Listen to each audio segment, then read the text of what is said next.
Salut Tatiana. Salut Lénaïque.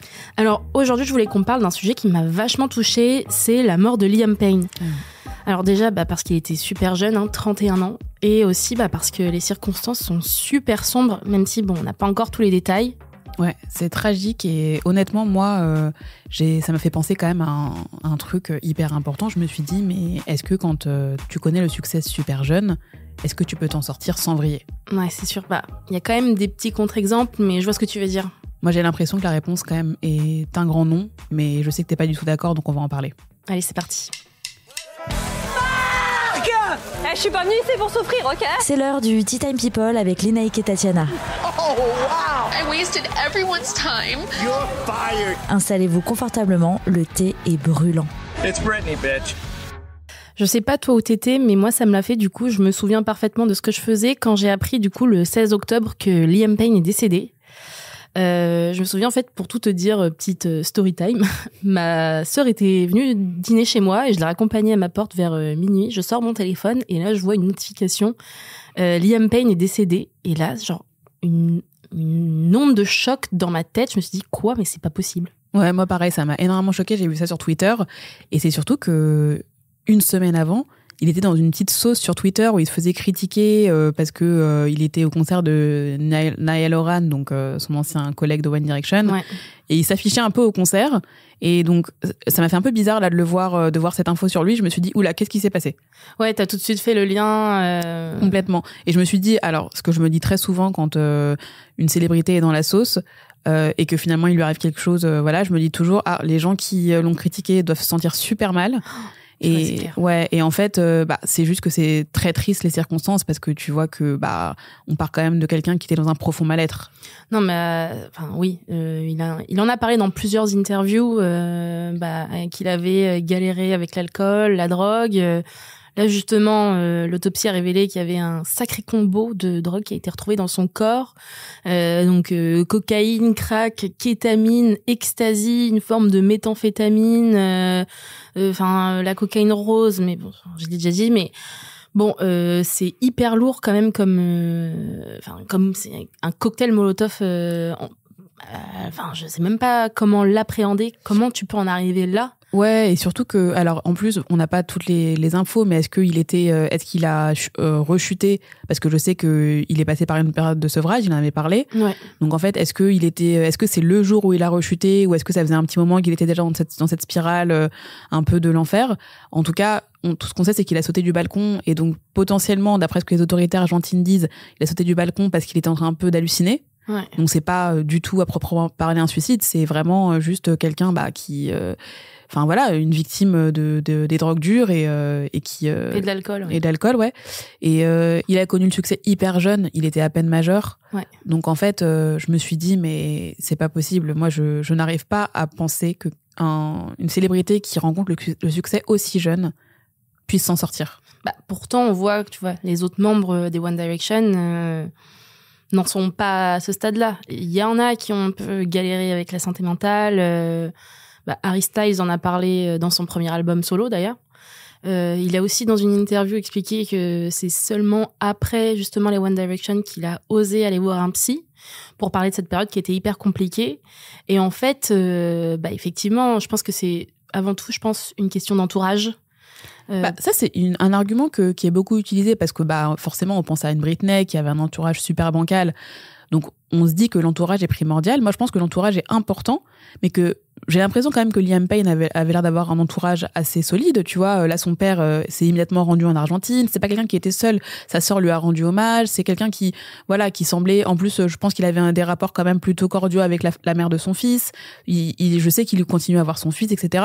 Donc c'est quelqu'un qui avait un entourage relativement sain et pas Alors son entourage familial oui, en revanche son entourage professionnel non. En vrai c'est ce qu'il explique dans les interviews pour dire la raison pour laquelle il est tombé dans l'alcool. C'est-à-dire que quand il faisait partie des One Direction, on avait l'impression que c'était des stars internationales et qu'elles pouvaient faire ce qu'elles voulaient. Et en fait, il explique que c'était tout l'inverse, qu'il était un peu comme un lion en cage, littéralement, c'est-à-dire, vous êtes dans votre chambre d'hôtel et vous en sortez pas tant que c'est pas l'heure du concert. Et hop, on ouvre la trappe, vous allez vous produire au concert. Et dès que c'est fini, vous retournez dans votre chambre, on vous referme la porte et vous êtes tout seul. Et en fait, il expliquait que il était seul, mais qu'il y avait autre chose dans sa chambre, c'était le minibar. Et du coup, c'est à partir de ce moment-là qu'il est tombé, qu'il a chuté gravement dans l'alcool. Et je pense que si ton quotidien ne change pas, c'est impossible après de... Ce que tu dis, ça me fait penser à Justin Bieber qui avait dit, qui lui fait partie des personnalités qui parlent beaucoup de la santé mentale, parlent beaucoup des démons qu'ils ont dû vaincre, voilà, pour aujourd'hui tenter d'aller mieux. En plus, Justin Bieber, je pense que lui, c'est un cas à part. On sait qu'il est quand même lié à l'affaire Didi, donc on sait même pas ce qui s'est passé, lui, au début de sa carrière. Ah oui, ça vaudra carrément un nouvel épisode, d'ailleurs, tellement il y a de choses à dire.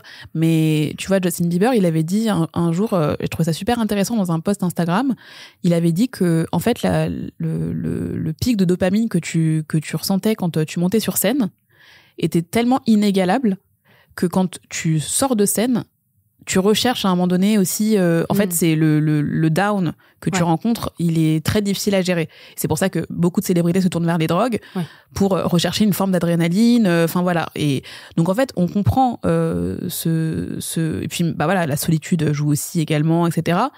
Mais c'est vrai que dans le cas de Liam Payne, effectivement, on peut se demander pourquoi c'est le seul qui a vrillé autant. Alors qu'il a vécu exactement la même chose que 4 autres. Mais bon, on n'est pas tous logés à la même enseigne en termes de santé mentale, en termes d'équilibre, etc.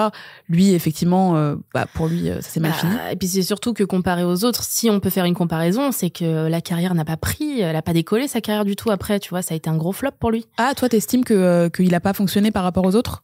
C'est... Bon, par rapport à Harry Styles, oui. Franchement, ça a été un énorme flop. Il a fait un premier album. Le deuxième, il a été annulé parce que son single n'a pas atteint les chiffres escomptés. Visiblement, il me semble que c'est TMZ qui a sorti ça, mais sa maison de disques était en train de rompre le contrat juste avant le drame. Ouais. Que son manager était en train de démissionner. Ouais, ça n'allait pas, quoi. J'ai vu, à côté de ça, il va voir Niall Horan en concert qui vit sa meilleure vie, tu vois. Ouais, je pense que c'est hyper violent pour lui. Tu vois, j'ai vu un truc sur Twitter et comme toi, tu suis bien les One Direction, je pense que tu seras peut-être d'accord. Une fille qui disait... si on fait un classement des One Direction qui ont eu le plus du plus au moins de succès, on sait qu'Harry Styles est premier, on sait que Liam est dernier, et les 3 autres, ça varie selon les classements. Ouais, t'es d'accord ? C'est vrai. Et en plus, je pense que au-delà du fait que sa musique n'est pas explosée comme certains en solo, ça a dû être d'autant plus difficile pour lui parce que il a tout le temps été dans la sauce. Ouais. Franchement, sur Twitter, dès qu'il faisait un faux pas, c'était fini pour lui. Mais vraiment... incroyable, quoi. Je me souviens de tout le monde qui se moquait du fait qu'il faisait un pas de danse et qu'il était hyper confiant et tout. Et en fait, dès qu'il était un peu trop confiant, ça lui retombait dessus. En fait, les gens ne l'aimaient profondément pas, on dirait. Ouais, mais tu vois, c'est pour ça que parfois je trouve que le monde des réseaux sociaux, c'est quand même très hypocrite, parce que comme quelques jours avant sa mort, il se prenait une sauce pas possible. Je me souviens qu'il y avait des montages qui avaient été faits parce qu'il a fait un selfie avec Niall Horan après son concert en Argentine, et les gens ont fait des montages comme si Liam avait pris Niall en otage pour faire ce selfie. Enfin voilà. Donc en fait, et donc une semaine plus tard ou quelques jours plus tard, c'est les mêmes personnes qui rendent hommage à Liam. Donc en fait, je me dis parfois on glorifie quelqu'un quand il est mort, mais est-ce qu'on n'aurait pas dû se poser des questions quand il était encore vivant, savoir s'il allait bien, tu vois. Et voilà, et aujourd'hui, je pense que la sauce qui s'est prise sur Twitter, il l'a très bien vu. Alors, je dis pas du tout que c'est la faute des réseaux sociaux si il a fini comme ça. C'est juste que je trouve qu'on devrait quand même se montrer peut-être plus indulgent, plus indulgent, avec plus les célébrités, empathique en tout cas. Parce que c'est clair, parce que en vrai, je pense que les êtres humains ne sont pas faits pour connaître un tel niveau de succès. Non, c'est sûr, mais il y a pas mal de stars qui le disent d'ailleurs, qui n'y arrivent pas, et c'est pas pour rien. Je pense qu'il y a pas mal aussi de stars qui ne veulent pas que leurs enfants marchent dans leurs pas. Ouais, complètement. Je pense qu'il y a pas mal de stars effectivement qui passent par la célébrité et qui ont vu des choses qu'ils voudraient pas que leurs enfants voient. Et en même temps, tu vois, t'as parlé de Britney Spears, et au contraire, on peut voir un Ryan Gosling qui a fait les mêmes débuts que Britney. Bon, alors du coup, une industrie différente, on n'est pas dans la musique, c'est pas une femme, donc encore une fois, faut comparer ce qui est comparable, mais en tout cas, si on compare juste j'ai commencé jeune et je suis célèbre maintenant, Ryan Gosling, incroyable comme carrière, tu vois. Ouais, il a commencé lui aussi au Mickey Mouse Club. Il était tout jeune. Maintenant, c'est un acteur oscarisé. Il a une vie de famille qu'il préserve vachement. Ouais, et puis je pense que Ryan Gosling, il a aussi une femme qui n'est pas attirée par la lumière. Eva Mendes, elle a quitté le monde du cinéma. Elle dit qu'elle est très épanouie en tant que mère. Mais tu vois, à partir du moment où tes proches commencent à te voir comme un produit plutôt que comme un être humain, et je pense que c'est ce qui s'est passé clairement avec Britney. Ouais, c'est sûr. Où voilà, c'était la vache à lait clairement de sa famille. C'est compliqué en fait de se construire. Et en plus, bon, c'est pas pour faire la psychologue un peu de bas étage, mais je pense que quand t'as pas eu le temps de faire de crise d'ado, puisque t'étais trop occupée à travailler, tu vas la faire à un moment donné d'une façon ou d'une autre. D'une façon ou d'une autre, et de manière beaucoup plus violente forcément. Oui, après, tu vois, tu peux aussi faire une crise d'ado et après remonter la pente. Je pense à Miley Cyrus. Ouais. Pour moi, c'est l'exemple parfait de elle était à ça, vraiment, de basculer. Et en fait, elle a réussi à remonter la pente et maintenant, quelle carrière, franchement. Miley, je pense, juste respect, quoi. Non, mais je pense qu'entre toi et moi, il y a personne qui a vraiment raison. Honnêtement, ça dépend de beaucoup de facteurs. On l'a évoqué, ça peut dépendre de l'entourage, ça peut dépendre de leur santé mentale initiale. Mais, oui, bien sûr. Mais en tout cas, dans le cas de Liam Payne, c'est vraiment une tragédie.